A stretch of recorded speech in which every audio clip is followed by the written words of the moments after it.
as somebody who has received ear-related flesh damage from shows, yeah. I actually was watching a video the other day. I wish I knew who it was by, but they're talking about how most of the quote-unquote fashion choices that we choose from pirates were not fashion choices at all. Like, the reason they had earrings was because they would keep a ball of wax on the bottom, and then they could use them as earplugs when they'd shoot cannons. That's cool. They didn't just have dangly earrings because they were cunty. I mean, they were cunty, but you can be cunty and functional. Yeah, same with the eye patches. Yeah. Night sight. Night move sight. it over. Yeah. I heard that was actually an urban myth. Is it?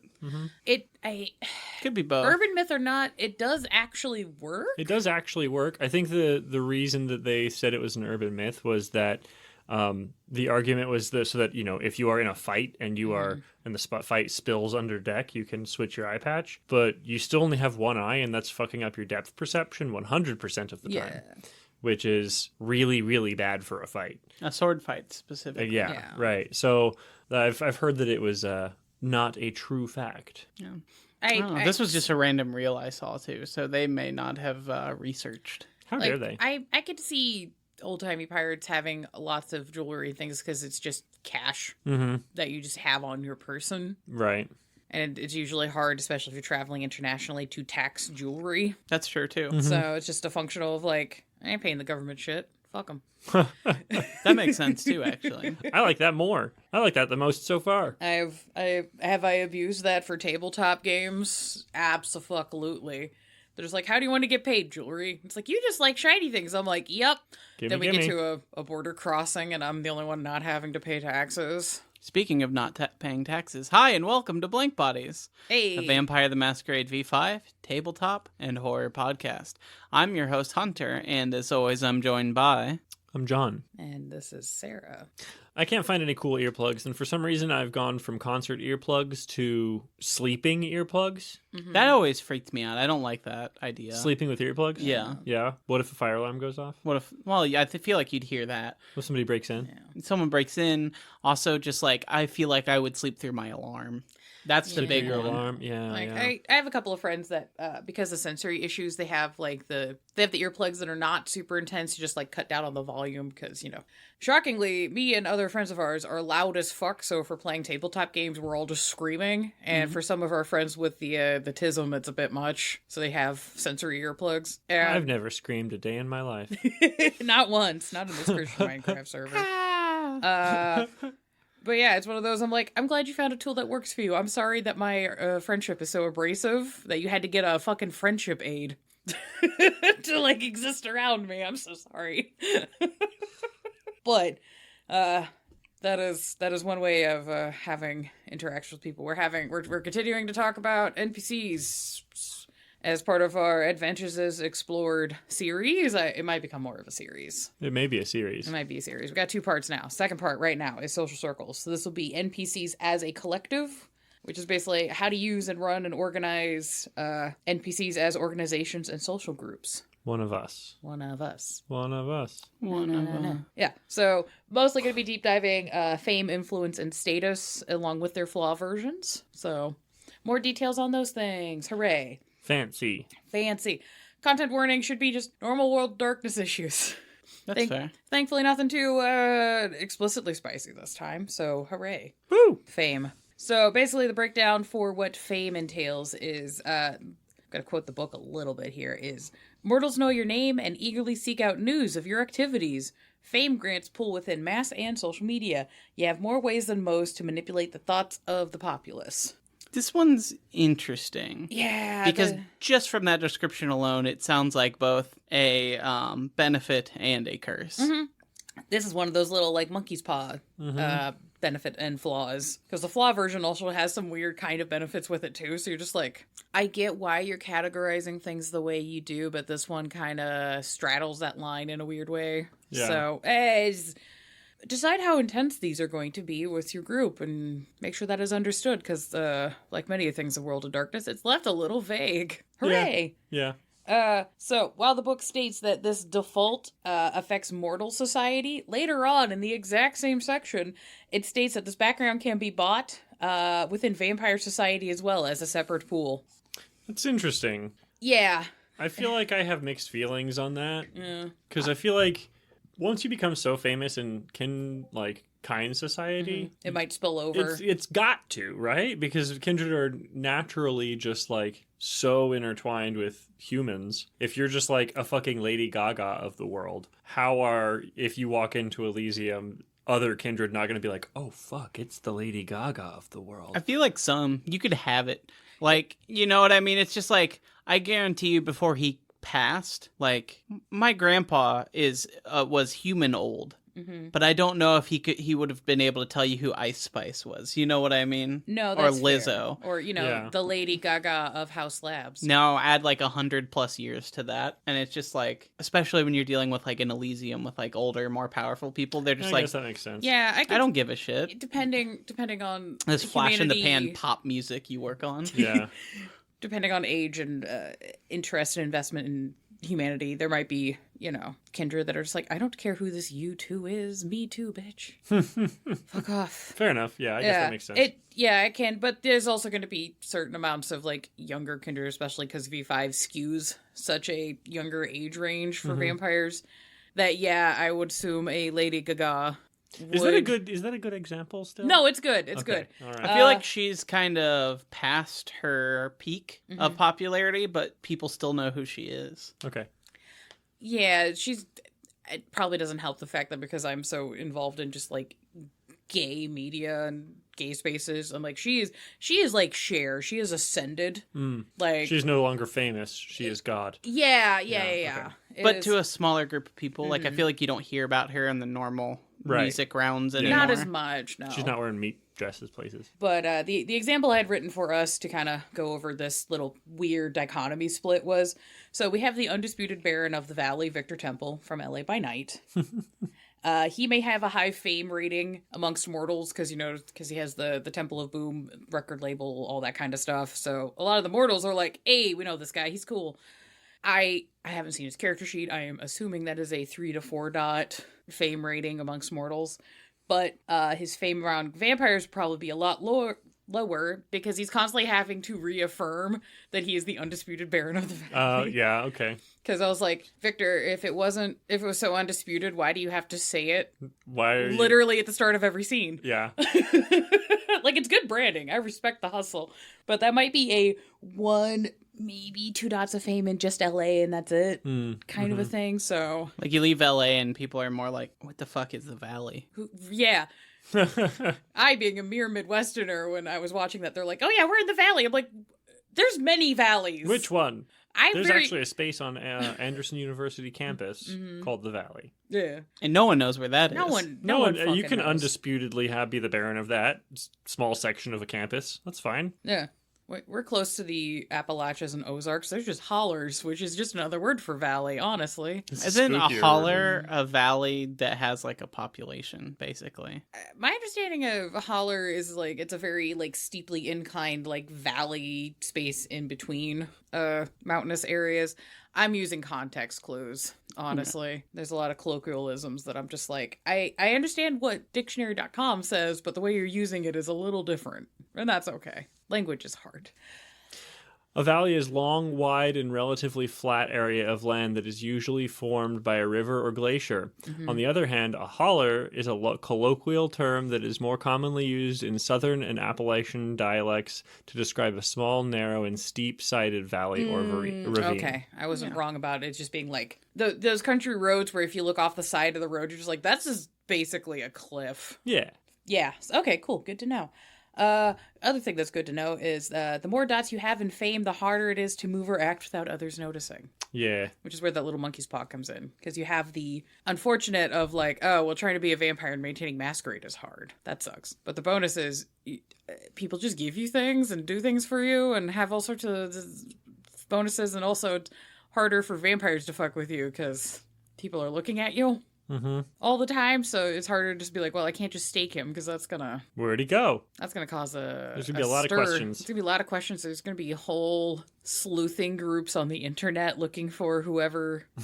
just entire YouTube channels dedicated to the investigation of this famous person who suddenly went missing. It's true. Yeah. I think we talk about that on a previous episode? That one celebrity who there was like an entire true crime podcast about what happened to her. She disappeared, and then it turned out she just had Alzheimer's and didn't want to be in the public anymore. Oh, yeah, we talked about it. Yeah, I'm forgetting the name of the person right now. It's okay. I will grant them their wanted lack of attention. We don't have to say the name. That's Yeah. fair. But that was totally a thing that happened. Essentially, a former celebrity was like, I want to go be peaceful and alone. And then, like, true crime podcasts are like, we're going to find this bitch and expose her. Yeah, it was like I remembered the name now. Out of respect, I'm not going to say her name, but it was definitely a Hollywood golden age starlet Yeah. of a lot of renown. So it's one of those. I'm like, y'all just let her retire, man. Yeah. But yes, That's what happens when you have Fame 5 as a vampire and try to end your career. there's like, Oh, man, no. you look really good for 85, and you're just like, yeah, I do. Stem cells.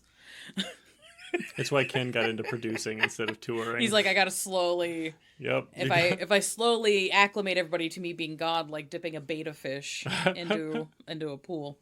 So mechanically, the way this kind of shakes out is for each dot in Fame, this will lower the difficulty on social tests with fans and potentially like hunting tests, because people are going to be like, sure, celebrity person, you're trustworthy, I'll go hang out with you, or oh my god, yeah, I want to hang out, woo. Nibble, nibble, nibble. Yeah, it's like, okay, bye. Yeah. Yeah. Yeah. So, and you could have fun with being creative on what Fame might affect in various other pools, Test your luck, see what happens. What's the worst that could happen? Rolling a messy crit. Yeah. But, You get your way because you flip the table and now paparazzi are here. fuck. That's how you dodge situations. You just weaponize the paparazzi. They're like, you don't want to start shit with me because I'm going to cause a scene and then there's going to be so many people and they're going to document that you're here and people are going to have questions. When you're trying to track down the missing thin blood and you end up in the news, what is pop icon so-and-so doing in C-Squat? Just like, are they on drugs? Bitch, I'm a rock and roller. Of course I'm on drugs. I didn't specify Ken, first of all. I wasn't specifying Ken specifically. Two, this day and age, there's a good chance your rock and roll icon fucking straight edge as fuck. That's true. Yeah, rock and roll is dead, first of all. It got killed by multiple genres. Like, no bands play just rock and roll anymore. That's what, like, retired dads say they play when they That's play true. Led Zeppelin covers. Yeah, it is kind of interesting the amount of younger, new, like, indie sleaze bands or alt bands or whatever that they're playing, and I'm like, this is garage rock. You guys are just playing rock and roll. Like, they trying to give it, like, cutesy other names. No, and I'm indie like, sleaze has more electronic influence. you're not wrong, but it's like, it's sold as indie sleaze, but when you actually listen to it, it's very just, like, 60s garage. Yeah, well, you 60s know? garage came back in the early 2000s, too. So I think what people are doing is they're blending the two big revival genres of the early 2000s, now 20 years later, into a single genre again. Yeah, But but that's neither here nor there right now. this is not my music history podcast that I don't need. That we don't need to also hyperfixate on. Yeah. Absolutely not. Anyways, Fame can also replace or add bonus die to social tests when applicable. So, if you're just like, hey, I'm trying to do this thing as social test. Hey, ST, can I use my 3 in Fame to add to this? And like, yeah, go for it. What's the worst that could happen? I don't know. I just Nothing. Nothing. Absolutely nothing is the Nothing worst that can could go happen. wrong. Nothing will go wrong. Nothing could go wrong. Yeah, no, I just low key as a storyteller, like ominously threatening players with things where nothing bad's gonna happen. I'm just like, are you sure you want to do that? Okay, roll the dice. What's gonna happen to you? Mm-hmm. And then a couple of times I'm joking, and then the dice pool is terrible as a roll, and I'm like, oh fuck, now I actually have to come up with something. I talked all this mad shit. Anywho. Side note though, while some NPCs may be excited to see you because, fame is cool. Yay. Yeah, people like famous people. There will be times where NPCs are unimpressed, or they're not going to like the fact that they're going to get secondhand attention because you're here.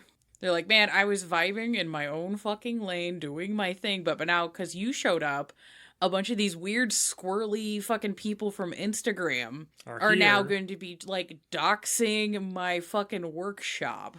I have to move now. That'd be a really good way for a famous kindred to fuck with another one too. Yeah. Just start frequenting their favorite, like the business that the kindred the kindred they don't like owns. Yeah. Just start frequenting the coffee shop that the person you're pissed at. I did that in a game once, except there was There was a Hakata lawyer that was like kind of strong arming my character, and I didn't like it. So I was playing a character that had internet fame with like paranormal people. So I started posting on Anon accounts about the historic building that the law office was in was haunted. Nice. So just all these weird ghost hunting people were trying to record EVPs in front of this law office where they're doing like mafia gangster like Hakata shit. Yes. And they're just like, get the fuck out of here. Yeah. I was a fucking menace. I also like the idea of just like an NPC who's just really not into whatever your player is famous for.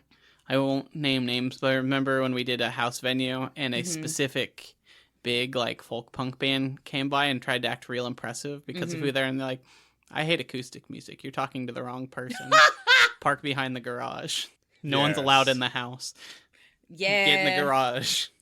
That's always fun. I just imagine like Ken showing up and someone being like, oh, you play that old bullshit? Who the fuck are you? You still alive?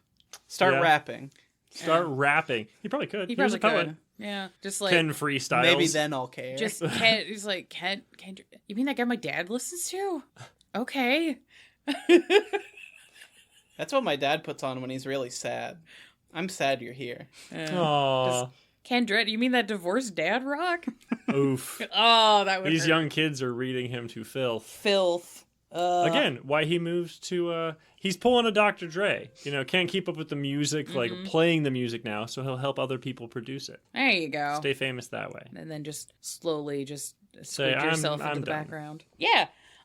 Though I will note, as a storyteller and players, you might want to consider how much technology and mass media are going to impact your game. Because this can be either super interesting or completely stymie whatever the fuck plot's going on. So things to consider is, do you want player actions to potentially go viral online? Because some rando recorded you doing some cool vampire shit. Or just saying some weird shit in public. Mm-hmm. Like, you're talking about vampire stuff, and then you end up being the next lady on the airplane yelling, he's not fucking real. You're the next Bing Bong. Yes. Wait, Bing Bong. Yeah, the people from New York, they're just like, Bing Bong, fuck your life. Oh, yeah. Yeah, that whole fucking meme. I'm not doing the voice. I'm not dignifying New York. That was rude, I'm sorry. But yeah, other things to consider is, does the news affect the plot? Mm-hmm. Something just I found in a lot of games doesn't come up, which is weird considering just it's a modern urban fantasy, and I'm like, the news affects things all the time. It should pop up now and again, even if like you guys as a chronicle don't particularly care. Mm-hmm. But yeah, like how much are external forces going to affect what's going on inside of your game? Are there events outside of the city that are going to affect the events or tone inside of your city? So like if another city has a natural disaster, is that going to affect anything going on in your city? And if anything is going on in your city, is that affecting things outside? Things to consider. How strict is the ban on technology within the Camarilla of your city?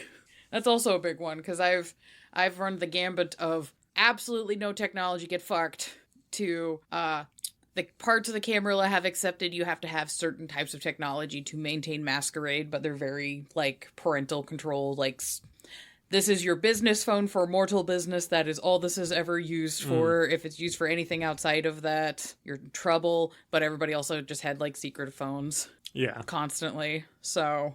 I like the idea of a city. This, just making this up, but I think it'd be fun to have a digital, like, sheriff or a harpy whose essentially only job is to just monitor all known kindred social media. I kind of made a Tremere for that once, because this was a Chicago game I played in very, very shortly, and I played a Tremere whose whole thing was kind of monitoring social media and internet postings for potential Masquerade problems and basically spinning them so that it just kind of would get lost in the noise of just the internet, which resulted in, by proxy, I had so much data on so many things. Oh, I'm sure. And it was a problem. I mean, you could make a whole plot of a prince decides, you know what? Each clan is in charge of that on their own. Whoever's in charge of the clan, that's your job now. Oh my gosh, a whole chronicle where the coterie is just the cybercrimes division. I just need the kindred in the city to stop posting porn. Stop posting. You're leaving so much metadata. It's like, I don't care that you're fucking, there's just so much metadata. You are doxing yourself constantly. Oh, like Stop making it. porn. I thought you like, I just need them to stop watching it. Stop No. leaving the Pornhub comments. Yeah, well, that too. Because again, also just like leaving tons of metadata and security issues. And it's like, yeah, I found your IP address. You have a camera on your computer that you don't cover. And it's just people can just silently watch and listen in on everything you're doing in your house or in your haven. I like the idea of someone being like, listen, I know you get excited in the heat of the moment, but you can't comment on that porn video that you haven't seen a woman is this beautiful in 1,000 years. I know people say weird shit on there, but that's a little too direct. It's a little on the nose, my guy. I understand that you're giving a very delightful, and this is one of the most comment etiquette like good comments I've seen in a hot minute. But you said this enough that if somebody starts stringing things together, it's a meme now. Yeah. It's like just a vampire leaves a comment and it's just so fucking wild it has become a meme. And it's like, listen, you can't keep posting under Vladdy 1556. Like, you're a known entity. You have to make a new account. We do have that romance book come out, so maybe we can save some of these characters for when we discuss that. Oh my god. Vampires participating in vampire erotic RP to entice people for their herd. Oh my fucking god. Gross. Weaponizing AO3. Oh, anyways, continuing on. I am so sorry, everyone. So fame is an avenue of control for like thought and culture, which is something that I think a lot of people kind of misconstrue or underutilize with fame. Because it's like, oh, it's just a social thing and people like me for things I do. I'm like, yeah. But the power that comes with that is your ability to control the framework of thought and the context of how everybody interacts with each other and things. So it's kind of like a subtler nexus of control that can have a lot more of a long-term impact. And for those who aren't sure about that, or just like, how would you be able to wield fame as a social combat societally? The example I propose is one, because I went down this fucking rabbit hole again recently. So, Coco Chanel is a fucking Nazi and a bitch. We're just gonna get that out of the fucking way. But a lot of people credit her with having a lot of innovations and inventing a lot of things, particularly in, like, modern women's fashion, like the little black dress and putting, like, sportswear into, like, women's clothing. And she didn't fucking do any of that shit. Coco Chanel's from... France. Yeah. Okay. Yeah. Yeah, she was part of that, like, Vichy France. Like, she was, like, fucking an SS officer. Yeah. And shit. But she actually said some shit that was so wildly out of pocket and anti-Semitic that even, like, other Nazi French people, like, kind of canceled her. Oh. During Nazi-occupied France. Oh. Like, crazy lady. But yeah, during her height of, like, fashion influence with her couture house, a lot of other fashion designers were also doing their versions of little black dresses and also were doing, like, jersey knit sweaters and, like, sportswear kind of things in women's fashion. It's just Coco Chanel got so famous, particularly in the United States, that she was able to convince fashion journalists to just write that she did X, Y, and Z, and it's just now accepted in, like, fashion history and the cultural milieu. Mm-hmm. That, like, Coco Chanel invented, like, how modern women dress and da-da-da-da-da-da. And it's like, no, Coco Chanel's not the reason why we got rid of corsets. Right. Like, that's not true. So, that's a historical version of somebody wielding their fame to just, like, literally change how everybody thinks about the way people put clothes on, which is, like, such a fundamental just thing that we all interact with every day. And I'm like, yeah, so if you're creative, and you're smart, guys, you can use fame to do all sorts of terrible things. I need to start using my fame more often. You really should. So, being a trendsetter and influencer can open up avenues to finding more contacts, allies, and resources, obviously, because you can just do the, oh yeah, I met a guy on set for a thing, or I met a journalist, or I had my motocross thing worked at this one shop. And there's tons of things. You can milk that for a bunch of shit. And also just being like, hi guys, I'm famous. Give me money. Please give money. I will tell people on the internet that your product is cool. Give me money. It's like, okay, here's 2 resources. Thank you. Yeah. This shit rocks. Love the idea of just Ken just hopping onto his fucking Instagram, do a story of just like, hey, this product, it rocks. And then suddenly just got 2 more resources dots Bloop, bloop. for a project. And as I've mentioned before, fame can be as much of a shield as it is a pain in the ass because, you know, people are looking at you and that complicates trying to maintain the masquerade and shit. So, as an NPC character, fame can open up the narrative for the storyteller to highlight aspects of social commentary, disconnects with humanity and themselves and vampire culture and human culture because of the masquerade and all that kind of shit, and themes around art, consumption, obsession, all that kind of thing. So, the way I would maybe consider manifesting this is through a series of personal interactions, like series of one-off moments with random individuals, like fans, cosplayers, groupies, however you want to run with that, and like regular interactions with like agents, journalists, industry people, that kind of thing. And if you're wanting to do what I think is something I think in role-playing games people should maybe consider more is environmental interactions. So for fame, I would kind of consider this as like tabloid rumors coming up in conversations with other people about your character that maybe even your character doesn't know about. And they're just like, I did what? Who's saying I did what? Interesting. Okay, well that's a thing. Pretty sure I was at the movies that day. Getting TMZ'd. Getting TMZ'd. Yeah, you're in this... You make a pit stop to go grab a supply for something, or you're putting gas in your car, and the little fucking TV on the gas pump is just playing some shit, and you're on the screen, and you're just like, what the fuck, Nuggets? Yeah. Things like that. Reports playing on the radio and podcasts about, like, things your character is doing that other people might have picked up on. Literal billboards, books, and other media that just exist in the world. Like, you're trying to go have a cool meeting, and then... a photo shoot for an ad you did is just like in the background of the meeting. Yeah. you did a Calvin Klein ad and it's on the top of a building like 2 skyscrapers over from the building you're in currently, and there's just you in your fucking boxers. Yes. Directly behind you in like a business suit Yeah. trying to cut a deal. Hilarious. Various other things. So those are just fun things you can do to kind of manifest whatever the rating of the dots is in a way that's tangible, that isn't just flatly some character going, hey, you're a famous person that does thing, give autograph, because people totally still ask for autographs. I've gotten things autographed. I mean, I have one thing that I got autographed that now I have to cover up, and I'm not happy about it. Oh. All right. Like a tattoo? No. When you said cover up, I had a musician that I have enjoyed for many years, and I thought they were safe. Turns out they are not safe, and they had signed one of my vests. Oh. So now I got to cover that because I don't want to destroy the vest. Fair. I'm just like, damn it! It was like 20 years. I thought you were good. Like, you follow some like certain artists long enough, and you think that you're like, okay, they're not a sex pest, everything's fine, and then you're just like, never mind. I was very wrong. Moving on though. Yeah, and then, you know, using fame, you can also, players can build up the lore of your player character and to see how that, like, more widely engages with the world. So that's always kind of a fun thing. Just being like, hey, dude, hand the player a sheet with, like, 5 lines. I'm like, give me just, like, a handful of things that your character counts as accomplishments. And then I can just kind of pepper those in throughout things. Yeah. I like for more social games, just asking your players questions like that in advance anyway. We kind of did that with Shadowrun a little bit. Like, I like sitting down and actually asking your players questions about their backstory. Yeah. Like, when they, they're like, I'm famous, I'm a musician. It's like, all right, well, what kind of music do you make? Do you self-release? Are you on a record label? How many albums do you have under your belt? How long have you been doing this? Yeah.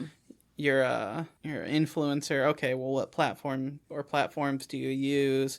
What kind of content do you make? Do you do this yourself? What's your demographic? Like, is this 8-year-olds watching what you're doing, or 60-year-olds, or somewhere in between? Yeah, I need to know what kind of weirdos are going to be walking up to you going, hi. Because if you just let me make random weirdos, it's going to get... Weird. Yeah. And maybe not weird in a way that you find engaging at all. It's just like, well, that happened. So, there's a lot that can be done to build out fame outside of just like, I'm famous. And I'm like, okay, why? How does that affect things? How do you affect things? Like, what? It's like, yeah, are you not aware of that when you're famous, you kind of have an effect on how people like perceive reality and engage with culture and stuff, and you can actually shape and affect that, and like, how are you wielding that? Anyways, infamy. Were you asking me how I personally wield my fame as John Skipper? Personally, but if you want to think about that. If I could wield my fame, I use mine to be a silly little guy. Yeah. I appreciate that. Mischief of the Shenanigans. good-natured kind. Yeah. Wholesome shenanigans. Yeah. Yeah, I think that's kind of our vibe, mostly. There should be more wholesome shenanigans in the world. Absolutely. What's not wholesome is infamy. So infamy is the flaw version of fame, and this is where your character is known for doing something terrible, usually some sort of socio-culture faux pas. So my first thought, because of our last conversation, Yes. can this come around in the opposite way, where occasionally there'll be someone who's just like, I fucking love how you stuck it to him. Yes, actually. So G.G. Allen. Yes, there's that. So the range of infamy can be from just people think you're a dickhead for whatever reason to you've done something so heinous and monstrously criminal and terrible that people are actively trying to like put you down for the betterment of society. Like, sorry, I can't think of a better in-world example, but like, you could be like an O.J. Simpson, where it's like, you maybe got off, but literally most people think you're a murderer. Mm-hmm. And so most people see you and they forget about any other accomplishments you had and say, oh, it's that murderer. Yeah, that would be a pretty high infamy. That would be a good way to look at like high-end infamy. Yeah, where everyone's just like, oh, you did it, but oh no. I feel like that's a 5, because that flipped like his fame. Yeah, the way that the book kind of parses that out, like because of higher infamy, you can end up as people are actively trying to exterminate you or like obtain you. So I'd say OJ's Like a 3 or 4. probably at a 3 now. Okay. Actually, unfortunately, Pre the trial, I'd say he's at a 4. See, I'd say now he's probably down to a 2. He's Yeah. kind of become an influencer again because people are just back onto following him as a sports guy again for some reason. Weird. That is strange. I mean, I respect the justice system and the fact that, you know, innocence before guilt and all that stuff, but we're not going to get into that right now. If I did it. Yeah, that kind of shit. But yeah, the more dots you have in infamy, the more difficult interactions become, which the book does say, and a quote, at worst, the authorities attempt to kill or capture you when you appear. So, if you try to lay low, you might make it, other times no. It's kind of I guess, yeah, I'm trying to think of a good... Could you maybe equate dots in infamy to stars of wanted level? Yeah, that's a good transfer of it. Yep. Okay. All right. Yeah, it's like how many cops are actively coming for one. You're like, oh, okay, this kind of sucks. Right. 2, people are just like problem. 3, oh fuck. Beyond that, it's just like, oh no. You're getting SWAT and then the military. Yeah, exactly. So that was a good one. Thank you.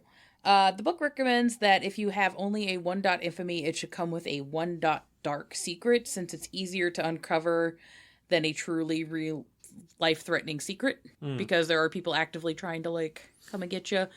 Kind of play that how you want, I guess. So you basically get a free... Extra flaw. Okay. Woohoo! Yeah. But they're like specifically tied in together. Yeah. That's a really interesting way to do that. Yeah, it's like I'm not against it, but I think that might be more of like a situation based. I would ask your player, and then I probably wouldn't give them the infamy. I would just give them the dark secret, and like ask them why they want the infamy, and then decide which I think was more appropriate for the situation. Because I feel like that first infamy dot is when someone finds out your dark secret, and then it turns from dark secret to infamy. Yeah, yeah. That's kind of where I would kind of maybe kind of flip. I guess script. Like with 1 dot of infamy, it's like there's like a small group of people who are like, fuck this guy.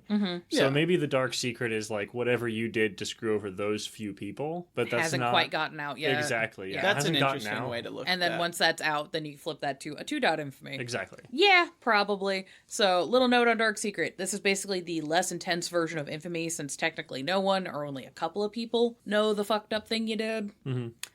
The book gives examples of a 2 dot dark secret being you're a cleaver, which is a predator type where you're like, I'm a feed off my family, and I'm like, that's creepy and weird. Thanks, stepfather. You're a serial masquerade breacher. You've been blood hunted somewhere else. Those kinds of things. Things that are bad no-nos in vampire world, but can happen elsewhere, so people just don't know about it. And mortals probably wouldn't care too much. Yeah, mortals wouldn't fucking know. I'm certain if they knew about vampire stuff, they would agree that this is also bad. So there's that. And then a 1 dot dark secret would be things like you owe somebody a big debt. you have someone close to you that has infamy 2 or more. So it's like, you're not the problem, but like Your sire. Yeah. somebody was a coterie mate. Your mala. Your mala, the former primogen of your clan. Something. Somebody around you did some fuckery, and now you're catching blowback for it. I'm also going to pull back on what I said a little bit a second ago, because I think you could easily bring mortals into it if looked at from a different angle.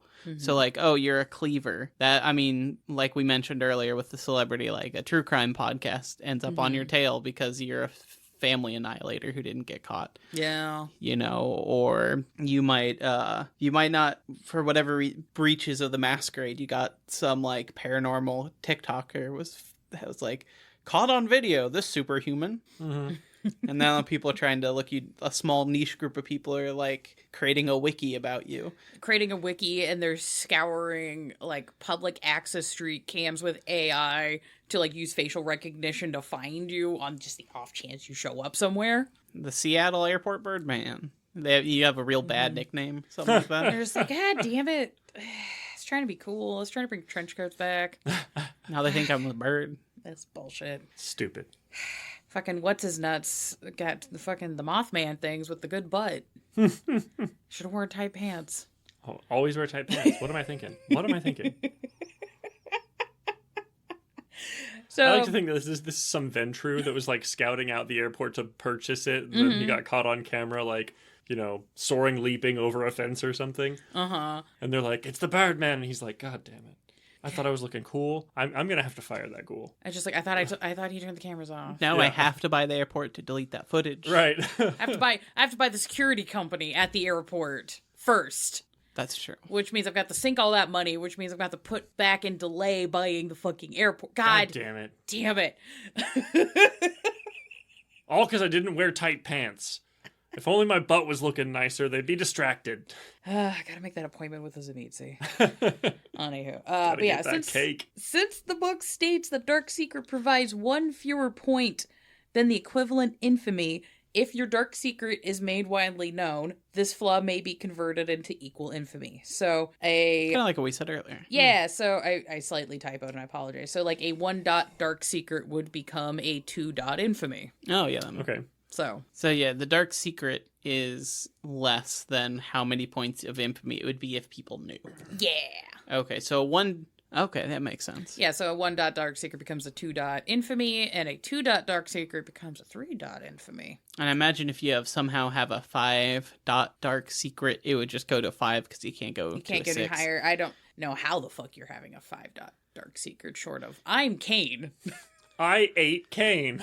I imagine it would have to be something very nasty in Kindred Society that mortals would also look down upon. Yeah. Like, I embraced a child. Like, that's pretty bad. That's pretty bad. I was gonna say, like, actually, during the Sabbat raid, I was the one who killed and diablerized the prince when he was, like, blindsided him. Like, something fucking wild like that. Yeah. Yeah. Just like, I conducted a ritual that ripped the souls out of this entire orphanage. I was very hungry. Yeah. Oh, no, their souls are still around. They live in my chantry. Child ghosts. Child ghosts. I named one Casper. For the ambiance. So both Infamy and Dark Secret can provide opportunities to manifest the social oppressor as personal interactions. So this could be like people snooping into your business, people refusing you services, active antagonists, even more dangerous or problematic NPC seeking you out for help or like kudos. Okay, kind of what I mentioned earlier. Yeah. Just reading through that in the book, I was just like, oh god, yeah. Oh, that'd be awful if, you're just like... You're hanging out at a bar and Balthazar walks up to you and is like, hey man, I really like what you've been doing recently. Yeah. God, fuck that guy. You're like, excuse the fuck out of me. For those of you who aren't up on the Chicago by Night book, Balthazar is a Bruja NPC who is racist as fuck. Mm-hmm. Like, owned slaves, super about that life, and he's got like one of those hipsters, like curly mustaches, and then like the He's cartoon Irish boxer. He's cartoon Irish boxer with like a Richard Spencer haircut and a mustache. Yeah. Yeah, And just, fuck that guy. he's awful. He's awful. Every time I've run to Chicago by Night, anytime I explain Balthazar, I'm just quietly, I'm like, I really hope the players kill him. That was our side quest. You're working That on was it. literally our side quest. We're working on it. I need to pick the game up so you guys can kill that guy. You specifically chose him as an enemy so Yep. that we could kill him. I know, Yeah. and I was like, hell yeah, let's go. Or there's also the environmental interactions where it could be NPCs in the background whispering about the PC as they walk past, wanted posters, like quite literally. Do those still exist? Kind of. I've seen FBI watch list. I know they have those billboards. at like the Yeah. post office. They'll have like the top 10 most wanted things ever, but like Yeah, I've seen smaller ones where it's either smaller versions of this where it's like local stores have had to deal with like thefts or robberies, so they'll have like wanted, like, have you seen this person, contact this number with info. And I've also seen the billboards, yeah, like the FBI or like the state police posting for specific individuals. Yeah. I've seen that. Interesting. I don't see that. I see a lot of like happy person making a statement about how they're glad they don't do drugs anymore. Those are most of the state billboards around me. That we live in different sides of the city. Yeah. Yeah. No, you could have just a weird old-timey vampire who like was a cowboy and just Hell yeah. makes wanted posters and just puts them up in Elysiums. See, I was going to say, I like the idea that there's a wanted poster of you in a local museum. Yeah. Oh, that'd be sick. Like that was you. It was like, oh, it me, homie. That'd be sick. That'd be sick. But yeah, and then also you can include notices and reminders of the actions and behaviors being socially unacceptable that have no direct interaction with the PC. So, you know, let's say your character did a diablerie. Characters around your character may speak of diablerie and how terrible it is and how heinous it is and how they would not be able to accept somebody in society that has done the thing. And you just have to quietly sit there and be like, yep. Definitely. That sucks. You shouldn't do it. Various other things you can do that in crimes, which I think is fun just to constantly just needle a player with, where it's like people around you technically don't know the bad thing you're doing, but the universe maybe does. And now you have to feel bad about it. Mm-hmm. It's like, oh yeah, I remember when I, many decades ago, had to put down a Kindra that somebody embraced because they were 10. Who does that? Anne Rice.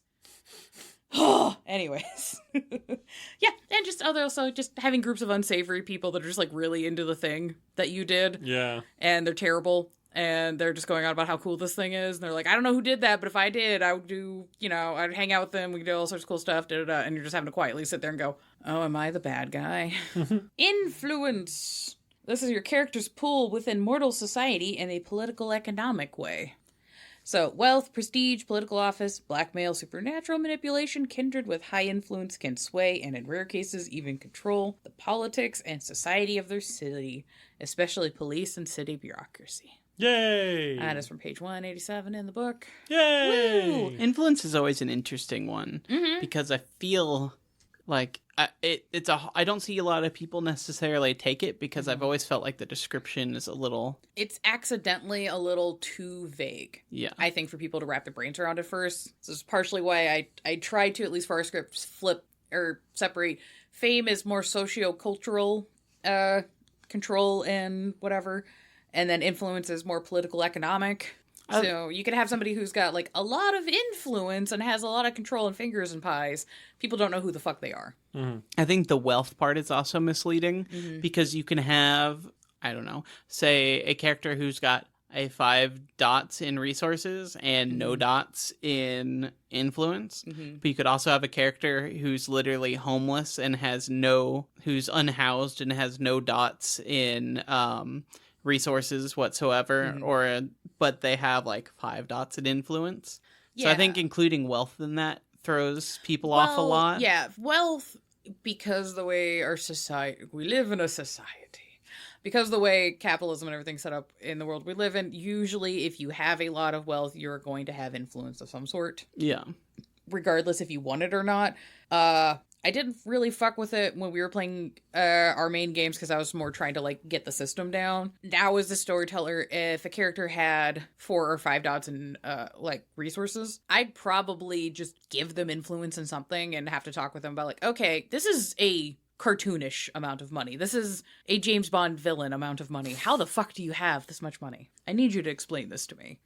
cool, this is what your reasoning is. Cool, you have influence in this now. Yeah, because I mean, I believe with Ellis, it's literally he's just been in Chicago since the city that had been settled. You have and, investments flipping on real estate. Yeah, he bought up the north suburbs basically where the money is. The people with money have to pay him money. Yeah.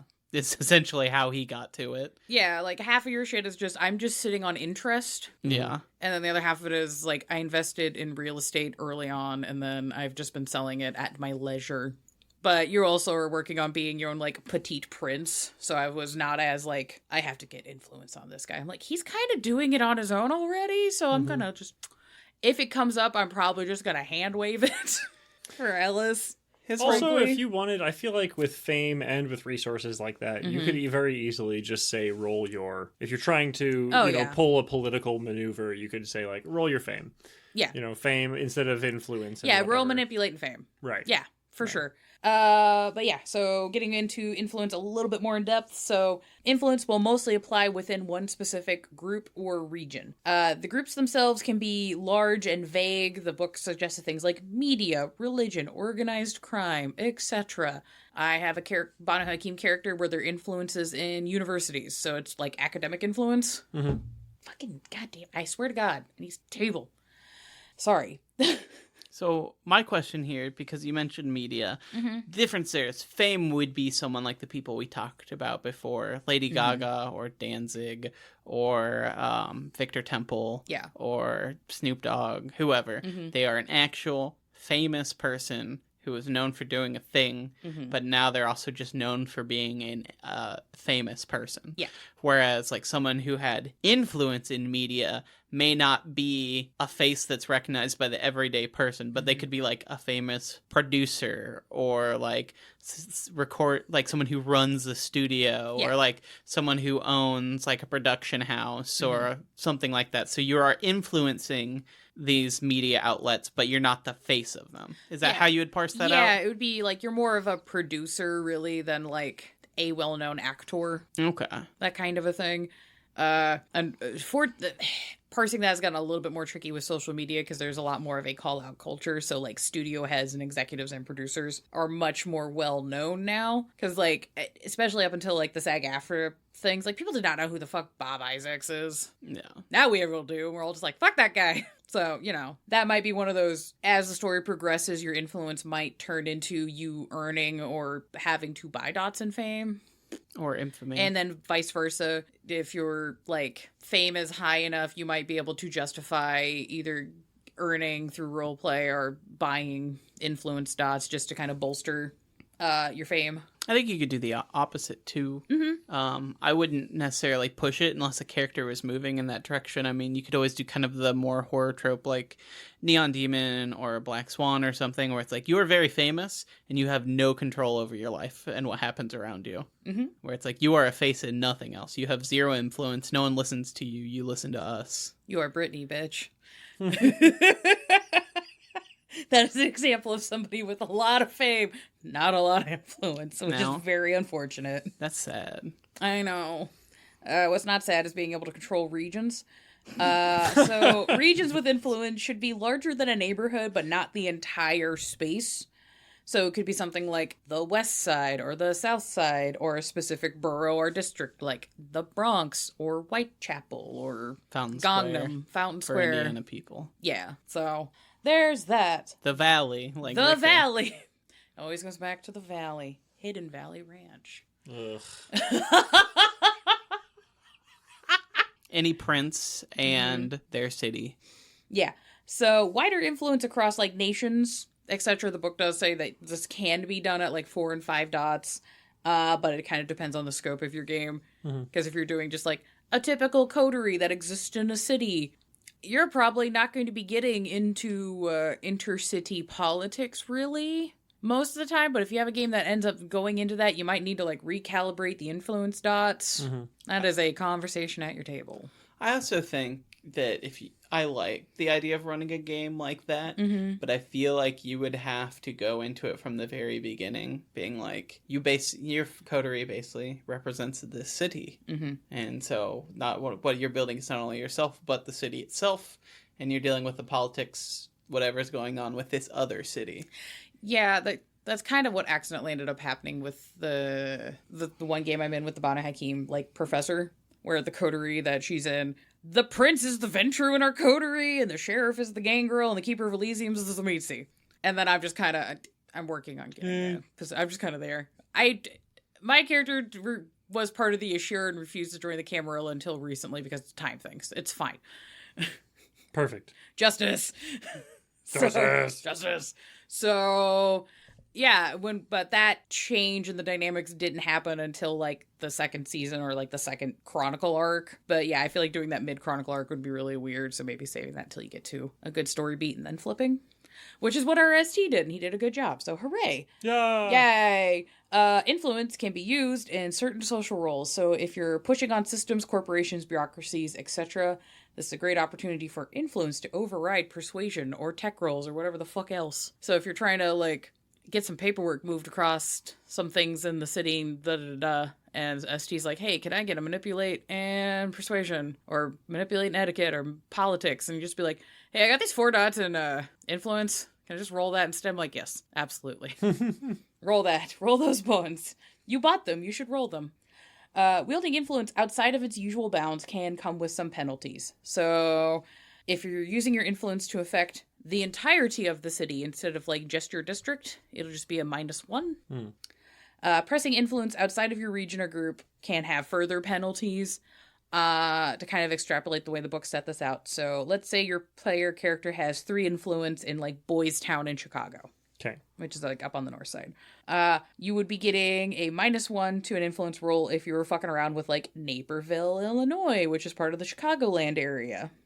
And maybe a -2 if you're fucking around with Gary, Indiana. And -3 if you're trying to, like, waggle your influence dick in New York City from Boys Town. That's so far away, and who gives a shit? Right. So, and if you're having influence 3 in, let's say, fashion, for a different example, you might get, like, a -1 if you're trying to use that influence in the music scene, because, like, there's a decent amount of overlap, but they're not quite the same.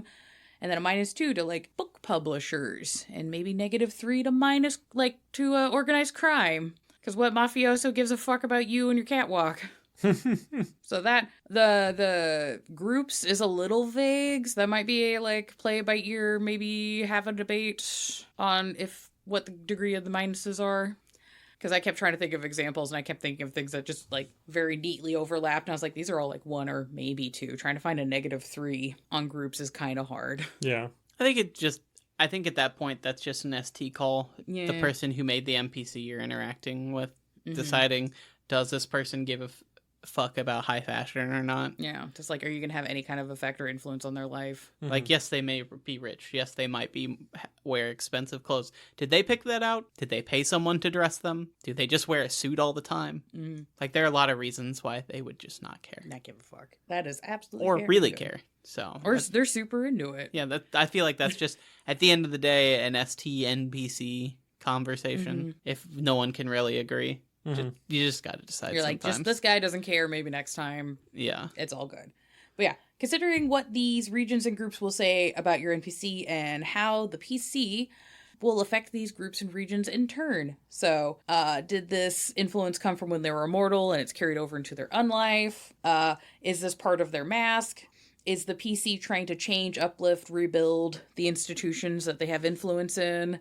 Are these simply just tools that they're using and they don't really give a fuck? Do these conflict with anybody else in the coterie? I think these are kind of interesting things to consider when you're just like, okay, well, if you have influence in this region, who lives there? Are you trying to make it better? Do people there actually give a fuck about what you're doing?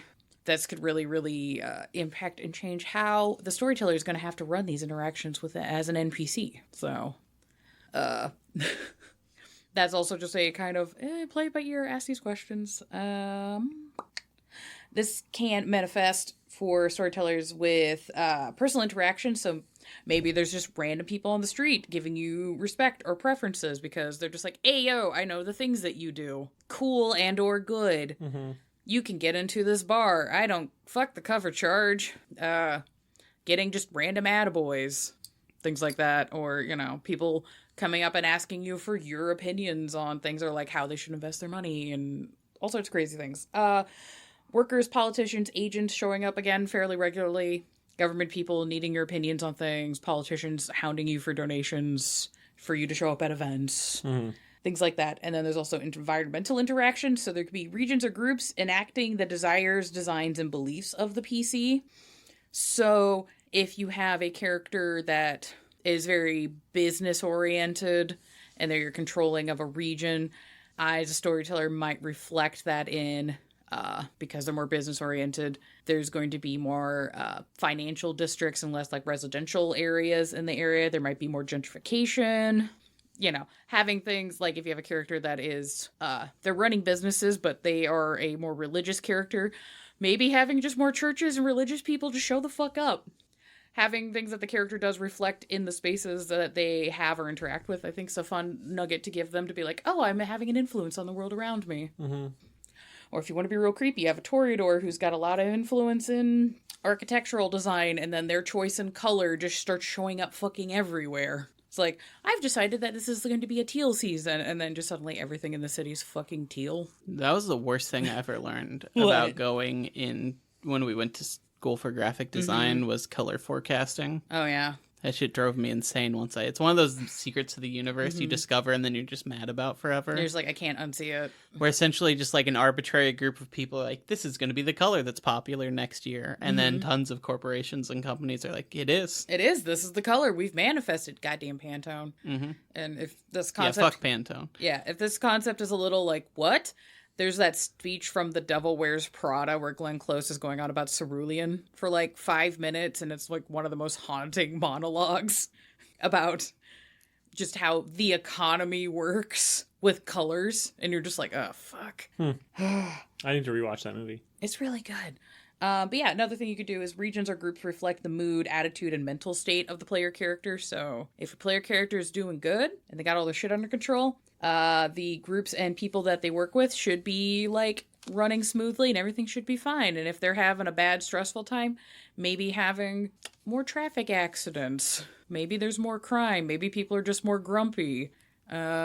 If there's a sudden loss in humanity, that kind of reflects in these spaces as well, as where people are just like more aggressive for no fucking reason. That's easily discernible. So, environmental storytelling. Just like, I don't know, man. Jerry doesn't seem like he's doing well. He's not setting as many fires. Setting fires is his favorite thing. Normally, I would say this is a good thing, but yeah, I'm starting to kind of worry about him. Mm-hmm. There's like way less empty lots now. I know. Due to the lack of fires. What on earth? Jerry the arsonist. It's more like Jerry the sad boy. Aww. You should probably check on that lad. Yeah. So, disliked and despised. These are the 1 and 2 dot flaws for influence. So, this group or region should have some sort of plot reason to find your character problematic enough to affect the whole city. So, if you have a -1, which is where the dislike comes in, you get a -1 to all social tests except for your loyal supporters. And, yeah, which is... Yeah, it's a 1 dot flaw, and it's like, okay, it's just a 1 dot in all social tests except for, like, the people I'm groovy with. And it's like, yeah, well, if it's generating from this one specific group or region, you need to really nail down why, what for, who are these people, right? And why do they have enough influence to, like, fuck with everybody in the city to be kind of grumpy with you. So, that's a thing that I'm just like, this is cool. This is left extraordinarily vague. Thanks. You are a Ventru and you just bought up and bulldozed a small park. No, you were the bad guy in the 80s movie, and now everybody's grumpy. Exactly. No. And the Gangrel tried to save the park from you, tried to even buy it from you, at a profit to you. And you said, fuck that, I want a parking lot. No. This park is a parking lot. Exactly. Yeah, we can keep it as a parking lot. Damn. Yes. So that's the disliked, which is the 1 -1. The 2 dot flaw version is despised, which is not only do people across the city not like you, there will be active work against you, which equals a -2 to all neutral parties if you're trying to get them to support you in anything. Mm-hmm. Even people that should technically have no opinion, -2 on those social roles. And the group or region should make a active effort to be involved, to be a problem, whenever, at every. So you turned the park into a parking lot. Mm-hmm. And then you bought the local animal shelter right next to it, tore it down, and put a Kilroy's. No. Yeah, now the gangrels specifically are just like, fuck that guy. Fuck that guy forever. These are interesting to parse against infamy. Mm-hmm. Or, yeah. Because they're kind of similar. Mm-hmm. But I feel like there's a lot of overlap with all of these. And I feel like that's why I tend to see people, at least in my games, take fame infamy and not so much influence and disliked, despised. Yeah. I found mechanically influenced because it has the tiered areas of effect to be, as a player, a little bit more engaging, because it's like, okay, I have this sector, which is like my home sector, but because so many things in society are like interlinked, trying to not do the meme, but because so many things are intersectional, I could be like, okay, well, I have my influence in academics. Here's something that I could possibly justify as like, okay, could I potentially roll an influence for like museums or shipping? I will also, like, because colleges have a lot of effect on things where it's like, okay, maybe I could have effect on like housing, or I can have some push in arts and culture. Right. Yeah. Thinking about that way, I would also say that I do tend, for V5 specifically, when I've run, I tend to have run for new players. Yeah. Or we're specifically have been trying new stuff out, like when I was running one-shots or that kind of thing. Yeah. And so I think it leads to those first ones more readily, whereas I feel like influence and dislike despised are better for longer games where you're really like building up a city and a character and a backstory, whereas like those are hard to come up when you have a 2-game story planned out, because I run a lot I love one shots. I think they're really fun, but you don't have as much time to get into that kind of minutia. So it might be, I think a good way to think of it might be like that, whereas like fame, infamy, quick, easy. This guy recognizes you. This guy recognizes you, but bad. Whereas like you can use the other one to kind of like actually build out your character as a person in a larger city. Yeah, and influence can also be a good, I've used this for, God damn it, the good example I have, I can't share right now because it hasn't actually come up in the game and I don't want to spoil myself because I'm doing a surprise. Uh-oh. But I have used my influence to drum up a contact to get a job done that I wanted. So that might, if you're doing a one-shot, I might suggest, depending on your character concept, doing influence instead, because then you can justify maybe a wider pool of just potential contacts that you might need for a thing. It's kind of like just a... But I like playing jackknife characters. I like just having a lot of like, oh, this is useful, just fucking clown car of just things that I could do to throw at problems to solve them. I don't like building super specialized characters. It depends on the game. I think both can be fun. Yeah. Agreed. For sure. I tend to look at I tend to see what other people in the party are doing, wait, and then point at the game and say, this is my hole. It was made for me. That is fair. Last little note I had on dislike and despise, which is, well, it's very easy to be like, oh, okay, you're disliked, and then, or despise, it's from this group, and then there's this figurehead in the group, and you're going to have personal interactions with this person shaking their finger and being like, I don't like you. Get out of here. You're not a good dude. I don't like it.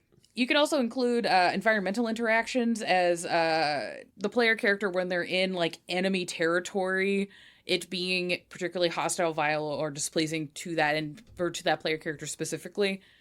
So if you have a character that's like, I'm a very orderly and organized businessman, Ventru McVentru, and they have they're disliked by the Anarch. So if they have to go through like the Anarch hood, everything is not set up in ways that they would enjoy and is just like actively hostile to them, where it's like, oh, it's just like a lot of co-ops and communes and weird college hippie women's lib shit. And he's like, God damn it, I don't like these blue hairs.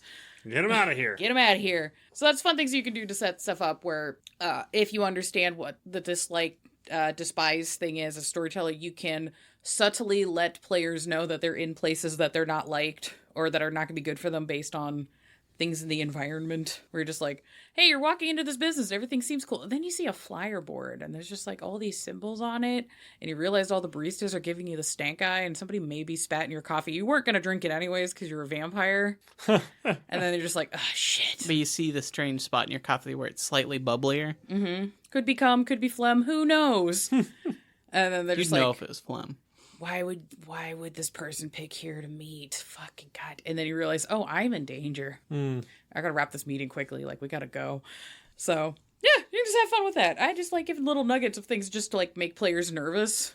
And then depending on how engaged they are in being nervous is going to depend on when I drop the NPC. Just like, okay, they seem thoroughly rustled. Hey, you know that enemy you've been worried about? Here he is. He's just look out the window. He's just smoking a cigarette. He's not doing anything yet. Here comes Johnny. Yeah. So the last big one we're going to talk about is status. And this will be reputation and standing within a specific kindred community. So this is like the vampire side of influence. The book recommends this will mostly be split by sect. If you want to split it into smaller like cults or coteries or clans, talk to your ST about it. It's feasible. It can be done. Yeah, I think there's some obvious ones. Camarilla, Anarcha.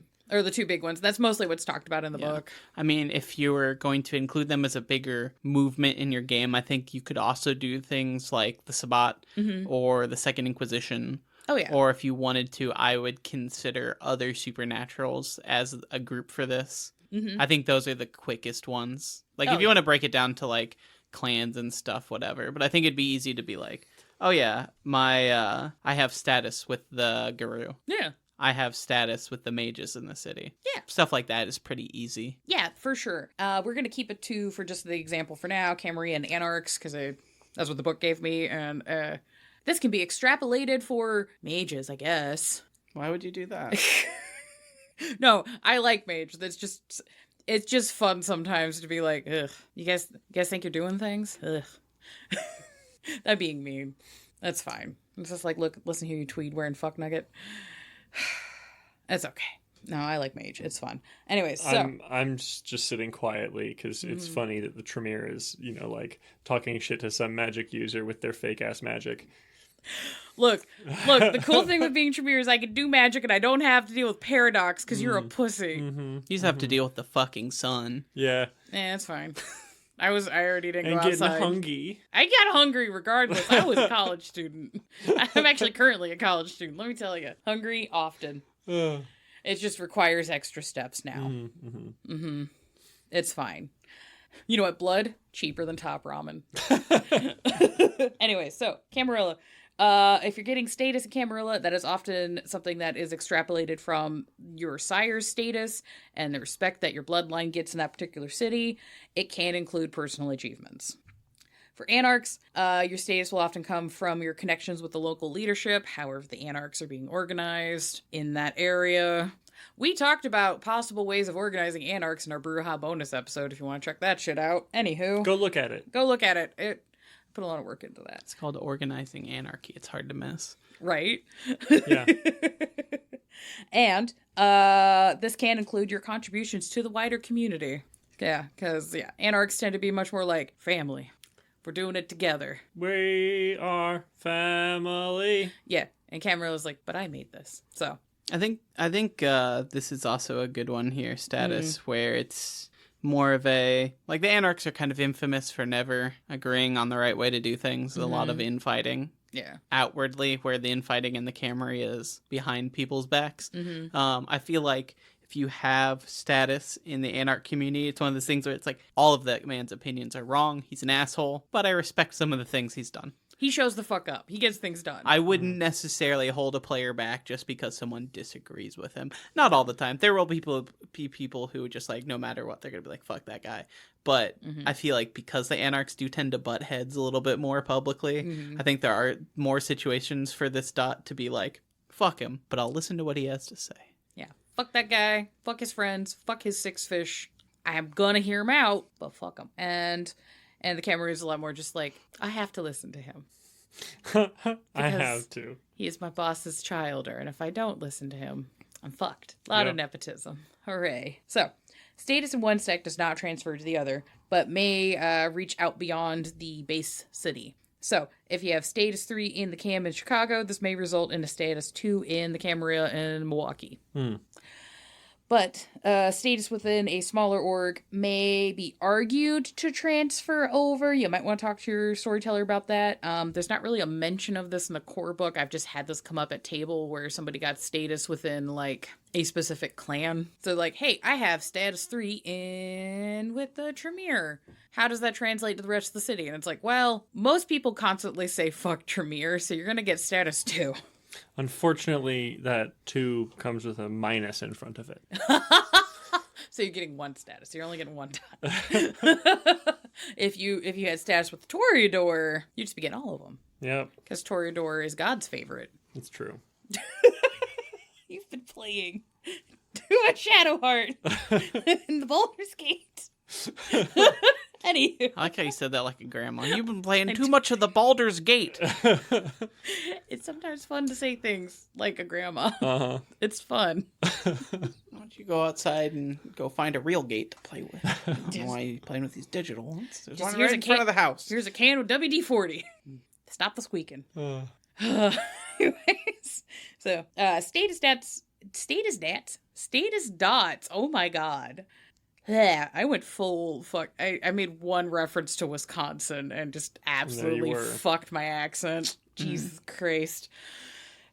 Status dots may be added to some social tests. So if you're at like an Elysium, a court, anarch meeting, a first impression, etc., that might be just chucked on top of whatever the social pool is going to be. Could I ask, what is a first impression? It's slipping my mind. When the first time you meet somebody. Oh, okay. I didn't know if Yeah. the way it was capitalized made me think it was like a special event, like you're being introduced in a city or something. That would count. I would count that. Yeah, Yeah. like your first impressions either being introduced at court or at a meeting, or you're meeting somebody who's like a figurehead in the city. Any actual first impression. Okay, Yeah. that makes sense. I just read it in the script as like there is a thing in the game called a first impression, and I was like, ooh, what's that? But it's nothing. It's a first impression. Yeah.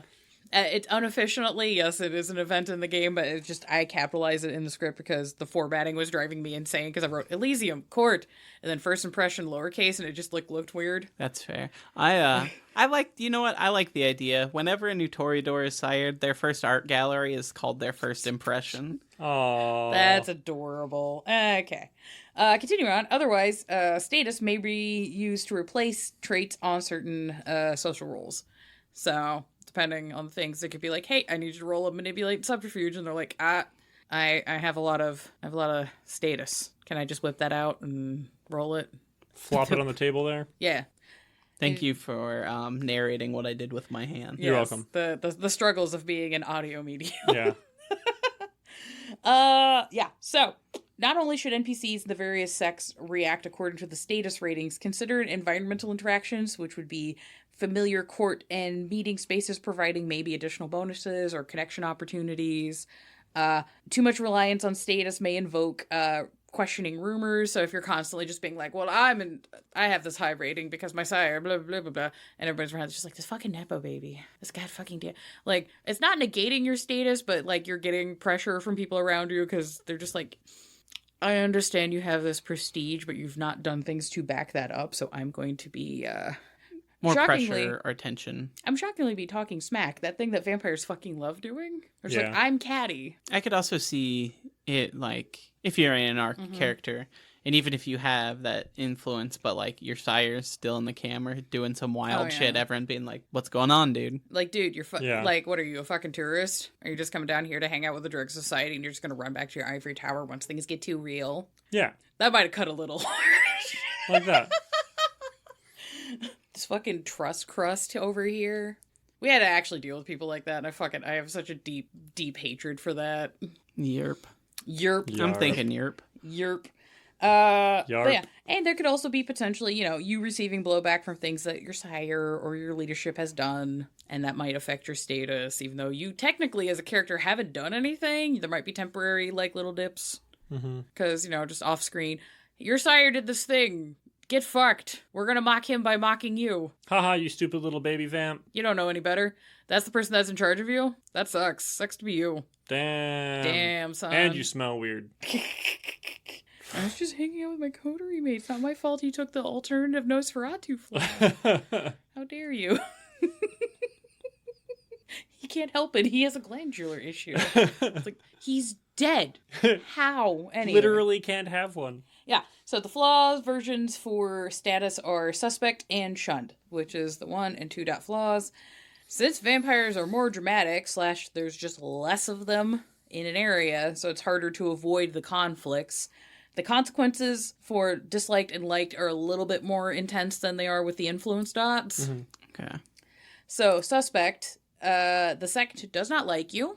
You either broke your word, you got out of a deal, some sort of boon issue, you did a scumfuck thing, without trying to actively fix the situation, or without fixing the situation. You can't be in the middle of fixing it. Beef has to be squashed. So until that happens, -2 penalty to all social tests involving the sect. But you can just avoid them if you're just like, I don't want to. I don't care. I don't want to. That's a, If I go back there, I am gonna be in so much trouble. So how about I just don't? So it sucks, but it's avoidable. I like the idea of it being like somebody left the city and then now anytime somebody's like, yeah, I was in Chicago once, be like, they're just like, man, Chicago sucks. Why would anyone ever want to go to Chicago? Let's just not go there. Like, why people go there? Yeah, ew, gross. I heard it smells bad. They It's windy. It's cold. Have you heard they have a rat hole? They have a whole rat hole. The Chicago rat hole? Have you not heard about it? People are just filling it with Malort? I thought people were just calling Chicago a rat hole. No, there is a hole shaped like a rat that is in Chicago. Yeah, it's not worth going. We shouldn't go. Yeah. I hear Gary's nice this time of year. Gary's nice. I'd be down to go to Gary. We should probably just go around Chicago, though, because it's not really worth it, you know? Just, they have public transit. Ugh. Public transit's for poor people. I hate this NPC I've made in my head. I hate them. That was the most insane thing I think Ellis ever did. What? When we played our intro game and we took the train into Indianapolis, he just had a car to himself. Yeah. Like he had a whole train car the whole ride. You specifically booked out a whole car so you didn't have to deal with anyone for like 4 hours. You booked out a train and then you also booked out a suite of the hotel. And then didn't tell anyone else about the suite. Yeah, so they got given their like hotel room to do this job. That was like booked, paid for, was in a nice hotel. Ellis spent money out of his own goddamn pocket to book an even nicer suite in the same fucking hotel. Told no one. I mean, that's just safety. Yeah, sure. Logistically, not like he's having to work with these kindred he's like not really worked with before. He's in a strange town. Like, I don't blame him for any of the choices he made. Fucking the flex. The wild. Everyone was like, where are you? I was in my room. Everyone's like, you have a room? We're sharing rooms? Hold on, wait a second. You get your own? You got one too, because we were supposed to share a room and I just didn't go. Oh, yeah, that's true. So you, by proxy, just got your own room. Nice. Yeah. I forgot about that. Logistics. But yeah, shunned, which is the worst version. It's the 2-dot version. This, the sect is not about you. You've done goofed. Some sort of betrayal, a past beef, you're actively working against them, various other plot reasons, to end up on the no bad list. So, characters in the sect will actively work against you, on top of the negatives. So, my question here would be, would that be like, 2 dots seems low, but like, could you mark a character as, like, blood hunted with that? I don't see why not. It's... Sometimes in my brain, it drives me a little bonkers, and it's just because of the way I organize things in my head. A lot of the flaws and negatives tend to run on a 1 to 3 dot scale, but all the positives run on 1 to 5. Except for allies, which goes to 6, because fuck me, apparently. So sometimes when I initially hear is like somebody's like, oh, I have this 2 dot flaw, my brain goes, it's only 2 dots. I'm like, wait, no, 2 dots is like the bad. Yeah. So basically you kind of have to multiply the flaws and negatives by 2 to find their equivalent on the other scale. See, I would almost prefer if they just kept the scales the same and just giving you more flaws to start with. Yeah. Well, like, that's the thing, though, is infamy runs 1 to 5. Yeah. The other flaws are 1 dot, 2 dot, occasionally a 3 dot. I'm just like, why? Pick one. Yeah. You don't need systems inside of a system. Yeah. It's like if all the flaws were kept at either 1 dot or 2 dot, I'd be like, oh, okay, cool. It's either like medium road, roast road. Medium mode, roast mode. Okay. Can run that. Not a problem.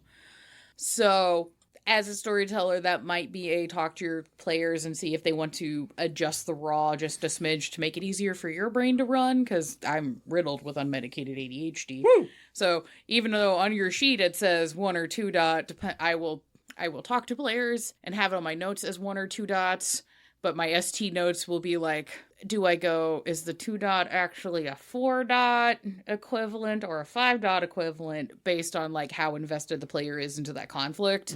So that's exciting. But yeah, last little note I have on the status flaws, which is along with obviously the NPCs that are going to exist because it's vampire and there's not going to be as many. There should not be enough vampire characters for you to have an amorphous amount of vampires to kind of, they're going to have names and addresses and shit like that. But consider writing environmental interactions to follow along with the sex cult clans. So sect-owned areas being foreign or hostile to your PC more specifically. Sects having specific cultures, rites, rituals known to the sect exclusively that your character doesn't know about. Sects having signs, symbols, and colors that hint at danger or safety for the PC. Things like that. Okay. Like thieves can't. Yeah, like thieves can't, or there's like a secret handshake or some sort of trend that like, oh, you don't know where you wear the pin on the right lapel. Right. Just shit like that where it just kind of adds to like just the tension in a way that's outside of just the generic like, oh, this is the bad guy. You can judge the flaws up in a way where you're just like, it's a little bit more environmental storytelling as opposed to NPC comes up and goes, I don't like your face. You got a bad face, my guy. Oh, fuck you too. I like it because, like, I feel like you could have a lot of fun with this, especially, like, if you're picking groups like a specific clan or, like, Second Inquisition or fuck the werewolves are after me because they think I did a pollutant. You're too tainted with the worm. Damn, Captain Planet's after me. Yeah, they think you got one of their books. Oh, the Tremere? No, the Guru. Oh. You took your favorite blood doll to one of their like holy sites and just like banged all over it.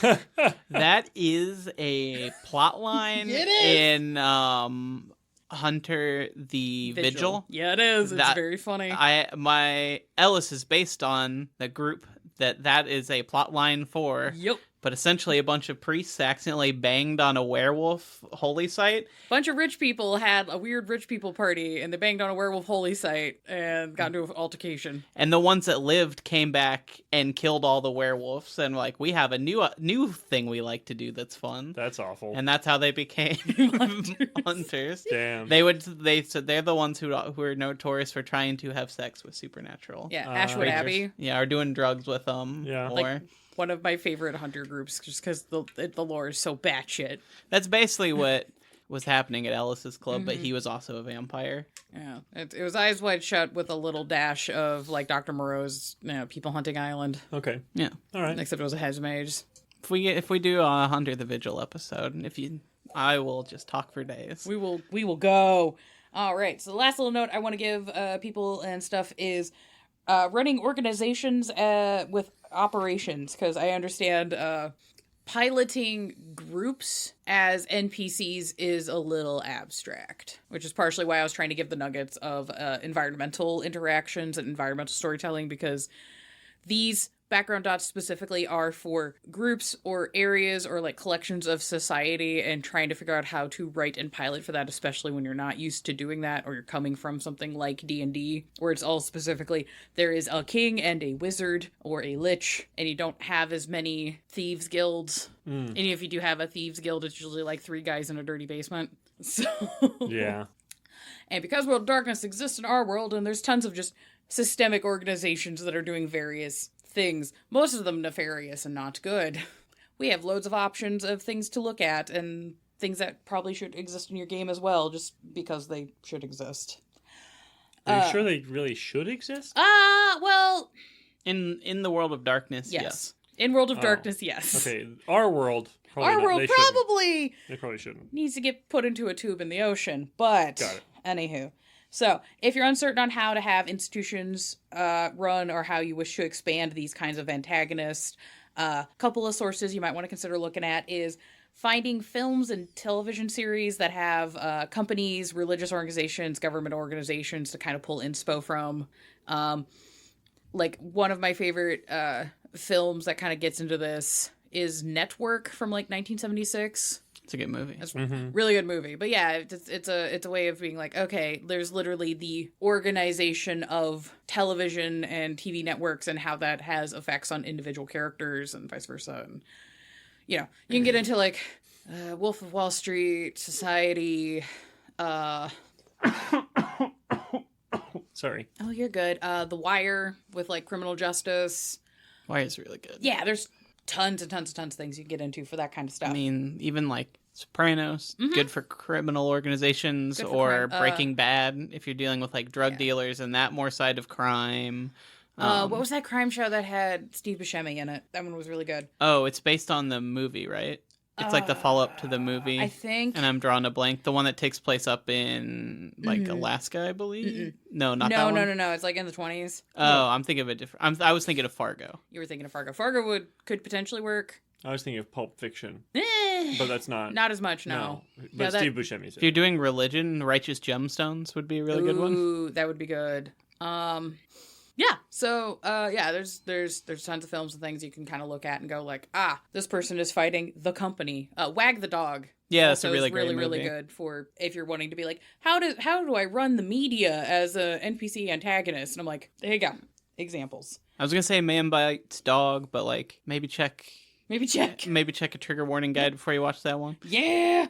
Another good thing to do is documentaries and video essays that cover the rise and fall of companies, government and military operations, pollution disasters, scandals of all sorts of varieties, behind the curtains looks at industries and crime. Yeah, there's a lot of... So much shit. Basically anything done by Simon Whistler on YouTube.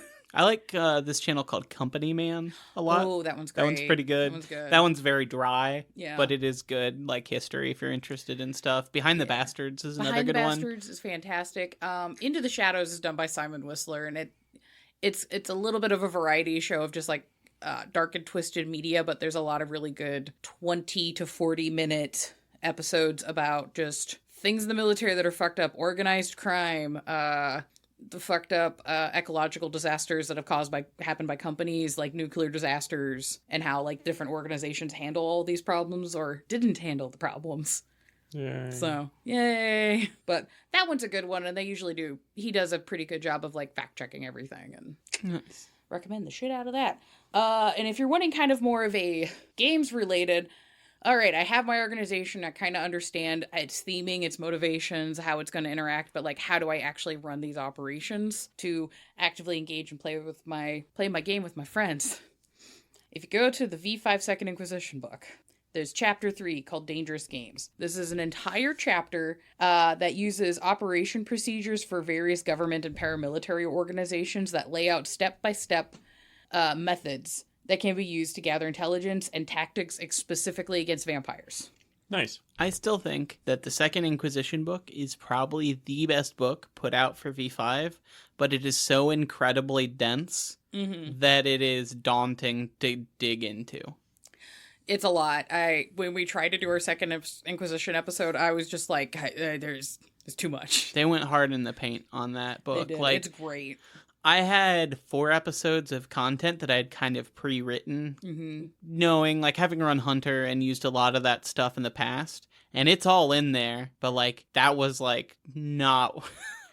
That was not really worth bringing up at the time when we finally got the book, because we were like, they did all this. Okay. They did a lot of really good things. Like, the lore was... the old lore was almost secondary to what that book was trying to do, and I think Chapter 3 is a good example of that. Yeah, so so even if you're not running a military or government organization, a lot of like private industries and private civilians can do and will, even in our real life, use these exact same methods and tactics just in real life.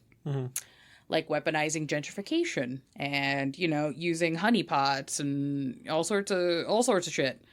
So if you as a storyteller are just like, how do I take these flaws and actually make them like an actual threat outside of, a guy showing up and like shaking his finger now and again? Yeah. I don't know too much about the YouTuber himself, but I would recommend 2 videos that I think are really interesting for non-government agencies doing this shit. This guy named Max Fosh, he's a British creator, but he made a video first where he paid a private investigator to follow him for a month, and he spent the entire month trying to figure out when he was and wasn't being surveilled. Yeah. He was never once right. And then a year later, he did a video where he hired 2 private investigators to follow each other without telling the other one that the other investigator was following them. How'd that go? I'd go check it out. They're both really interesting videos. They're short. They're like 10 minutes long each. But that's cool. That is like cool if you like want to see like brass tacks what's going on, and it's a little terrifying. A little spooky. Yeah. So yeah, there's tons of things, and then super recommend this book. For planning how to like actively run antagonists that aren't just like mwahaha, I am the BBEG. If you want them to be a little bit more sinister or a little bit more articulate, a little bit more planned through, a little bit more like, oh no, I'm gonna get your ass, I'm gonna twist the knife, but I will have earned every stab and every knife twist due to your incompetency. If that's the kind of game you want to run, this is so fantastic. Like reading it, there's times where I'm just like, oh, that's just COINTELPRO. Oh, fuck. Oh, shit. Okay, that's hoo-hoo. Ha ha ha ha. So, yeah, that's NPCs as social groups. Yay, social groups. Woo! Sometimes social groups are your friends, and sometimes they are not. And sometimes they pretend to be your friends. Yeah. To gather information for the government. Yeah. Oh, that'd be so rude. Just be like, yeah, I'm gonna take disliked by this group, and then just people show up and like, hey girl, just confuse the shit out of the player. They're like, I know you guys, what? What is happening? Why are you being friendly? I heard you like knitting too. I love to knit. Mm-hmm. Okay, cool. But the clubhouse that you're from, all of them actively hate me. So... Or if I wanted to be really rude, just being like, I see that this vampire's invested in this knitting circle. It'd be a shame if I bought the mortgage of the person that was in the knitting circle. And then evicted them. Mm-hmm. Or I just had it and just let them know. I was like, I could put them on the street at any point. I know you can't afford to buy them a new house. You know the streets are dangerous. It'd be a shame if something, happened. That's when you say, fuck you, that's why we have a community, bitch. Bitch. She got another house at her friend's. Mutual aid. Yes. What up? Capitalism, baby. Or even if you want to be worse, you want to be the bad guy. It's like, oh, so they're in this, like, knitting circle. What if I just, like, became friends with her, too? There are other knitting circles. It's fine. Uh-huh. Just shows up at every knitting circle. She's like, God damn it! No! It's Toreador I'm gonna have to start picking up crochet. This is bullshit. One hook, insufficient. That's right. I'll have to start felting. Oh. Oh no. Felting. I need to look up the name. There's this artist I like who does felting and beadwork, but all she does is make vulvas. All right. And they're very good though. It's very pretty, but it's all vulvas. What's the artist? She's kind of like a modern. Is that Francis Bacon? No, you're thinking of Georgia O'Keeffe. Georgia O'Keeffe, yeah, that's it. I do fucking love Francis Bacon though. Yeah, they're very different artists. They are very different artists. Sometimes my ADD and my art history do not line up, but yeah, Georgia O'Keeffe was the flower lady. The pussy flowers. The pussy flowers and the screaming demon priest are two different artists. Those are very different people. But it'd be cool if they were one painting. Yes. Potentially. Screaming demon priest with he's just upset about pussy. Exactly. He's real upset about why are all these pussy flowers around here? I thought I planted daisies. They're marigolds. Scream to God. Anywho, we got right. Oh yeah, so I guess final thoughts here on all these different advantages that we have explored about social circles. Ooh. I think I've enjoyed having fame, like playing with a character that has fame. We haven't really been in a lot of situations. Well, I haven't used it to its fullest potential. We've also not really been in a ton of situations to use it to its full potential, but a lot of the situations that we have used it have been great. We got out of a fight once because we whipped in front of a guy and took a parking spot. No, he whipped in front of us and took the parking spot we were going to take. And somebody started to get out of the car to confront him. And then I got out and was like, hey, it's all good. And he's like, oh shit, it's you. Will you sign this? You can have the parking spot. I'm sorry, my girlfriend loves your music. Will you sign the CD? She left it in my fucking truck. I've been asking her to get it out for weeks. But this worked out. So it worked out. We didn't get in a fight, and we got a good parking spot. Hell yeah! He would have regretted it otherwise. Absolutely, yeah. That big burly country boy would have been smashed by a relatively average height. Average build European, Yeah. Eastern European looking man in a windbreaker. Yeah. No just shirt. Wrecked. No shirt, just windbreaker. Love it. But yeah, it's been nice. Going places, using it to be like, yo, I need in this place. Oh yeah, no problem. That's it's nice. I think it's helpful. Is a bit of a problem every once in a while, for sure. As fame is. People showing up and being like, hey, what are you doing? You're like, I need you to go away. Right. Now is not the time. We'll have to go and talk later. Goodbye. Oh, not really. We still have a bunch of shit to talk about, like Paralyze. They made music. I will say, before we get to that, though, I do have one final Ooh, thought, which I what touched is? on a little bit. But I do think I'm glad we went over this, because I think the difference between them are of these different types of advantages are kind of explained in the minutia. And I feel like I have a better understanding of what they're really going for now, because I feel like without really digging into it, there's a lot of overlap between these that I feel like can get lost. So really digging in to, like, say, a player in your game, or when you're creating a character, some of these, and really knowing the difference and laying that out for your ST, or asking these questions of your players, I think will make a huge difference on how the story goes, versus just randomly like, oh yeah, you have infamy -2. Yeah. Like, actually getting the reasons, and like, what was it you did, who'd you upset. Like, I think that's going to bring out a much broader story, a much broader character, much more weight there than More just being investment. like, people don't like me because I'm rude. Yeah. Just like, what if people have made up like a name for you and you don't like it and you can't escape it? You're just like, oh, for fuck's sake, god damn it. Yeah, the Birdman of Seattle or whatever. Yeah. Yep. It's just a Ventrue in a trench coat and straight leg trousers. Pigeon Boy, what you doing? Just like, God. I'm just trying not to wear the suit because I didn't want to stand out. Accidentally wears a gray suit with like an emerald green like tie or shirt. Just, Pigeon Boy. Just like, Yeah. the Yeah. pigeon strikes again. Exactly. All right. I see what you're doing. You're just laying into the brand here at Elysium. All Very right. good. It's good that you're embracing it, Yeah. because you're not getting away from it, so you No. might as well like it. No, you've earned this. Best way to get underneath a Ventrue skin when they're Yes. done, when you're needling them on something is just very firmly really pat earned them on the this. shoulder. You've earned this, and then walk away. And they're just like, I'm seething. But I'll tell you what, you won't be seething if you go and listen to Paralyze. Yeah. They It's made true. our soundtrack, our theme song. That It's both. Ba-dum. Yeah, that's how it go. And if you enjoy what we do, we have our website, blankbodies.com. Takes you to our link tree where you can get to all the future things we're about to mention here, like our Instagram at blankbodiespod, our TikTok at blankbodiespodcast. And if you're really digging it, and you want to throw us some doubloons, we got a Patreon. No, but for real though, if you have a doubloon that you want to like throw at us, you can throw a doubloon at me. You got to baseball pitch it at them, though. That's fine. Yeah, that's the deal. Do you know how much doubloons are worth? No, A lot. Money. Coin. it's a hunk of gold that's got a history to it. So I'm assuming a lot.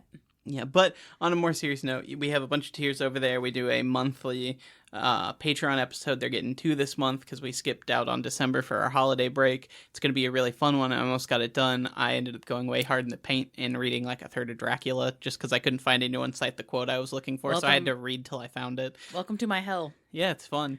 But it'll be great. First part, we're talking like some very foundational folklore and stories that these come from, and then part 2 is going to be more pop culture. Yeah. So, I mean, at this point, I'm counting Dracula as like more on the folklore story because it's become so iconic that it kind of bled into the folklore, but whatever. History. Dracula blood. Yeah, Dracula bled. Hell yeah. But you get the bonus episodes, you get Discord titles, you get a vote in polls for what episodes the patrons get, and we do our clan polls. We got Salubri coming up. Is that... Yeah, we got, I'm doing the research, guys. Ugh. It's fine. I'll make it. It's a lot of Dark Ages. It's just a lot of Dark Ages. Yeah, so you secretly voted for Dark Ages episodes, Hey! and then Salubri. So we warned you. We warned you. You guys, when you do these clan polls, you do very much change the course of what our episode schedule's going to be by a lot. It's like you Patreon members have quite a few dots in influence. Blank bodies. Oh shit! Yeah, that's shit. right. That's I did true. It. Also, I just found a 1788 one half escudo gold doubloon. Mm-hmm. Selling for $695 on eBay. Dang. Nice. Homie looks funny though. Yeah, post a picture of that in the Discord in the patron chat, and don't explain to them why. Don't explain it. Just share the photo. They'll figure it out. Yeah. We're going full circle here. It's... But yeah, you get all kinds of stuff, and we have a free Discord. So if you want to join that, it's free for everyone. There are some exclusive patron chats and stuff in there, the Corn Council, the patron chat, but it's free. It's open. People are playing games: Vampire, Werewolf, Mage, Deadlands, Call of Cthulhu, people Mothership, workshopping their own homebrew lore, people working on their character builds, people just sharing their cool goth outfits. People have been getting together multiple times now to put together their own Chicago with all the NPCs from the Chicago games they've ran. Mm-hmm. So there's just like they're putting together like a giant set of, this is what I do for Chicago, and now you can have it too. Yeah, we're building our own metaverse. I demand the Chicago rat hole be canon. I think it's a Malkavian site. It should be. Or a changeling site. Probably both. I feel like they would overlap on that one. Yeah. Watch it just be a ministry site. They're really trying to change the minds of the people we're their rat hole. Changing the branding. It's like, you guys really were... Snakes are pretty cool. And they're like, no, you need to understand. We're changing the branding. Speaking of branding, if you are a game creator, musician, do cool goth stuff, cool horror stuff, and want to talk to us, we do interviews over here occasionally. Now that the year's starting, we have some coming up. And if you'd like to be one of the ones who is coming up, email us at blankbodies@gmail.com. Let us know about your project. I'd love to have you on and talk to you. Yeah, we like talking about the cool stuff because community is important. Yeah. It's the truth. Community is important. Yeah. Everything's on fire. Fuck it. All we have is each other.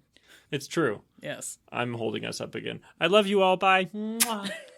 Goodbye. Coin, says Spooky Plant Gangrel.